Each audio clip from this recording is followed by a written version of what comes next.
So, dating in the conventional world, we're going with a list that is designed to eliminate this person. So you're not this, you're not this, you're not this. It's all kind of secret.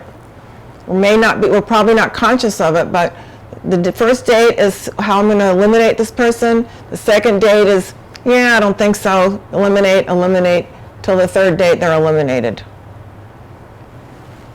If it's not that way for you, fine, but that's what I noticed is going on. So when we meet someone and we look for what's the same, rather than how are we different so I can eliminate you, we're already more in a heart space with this person.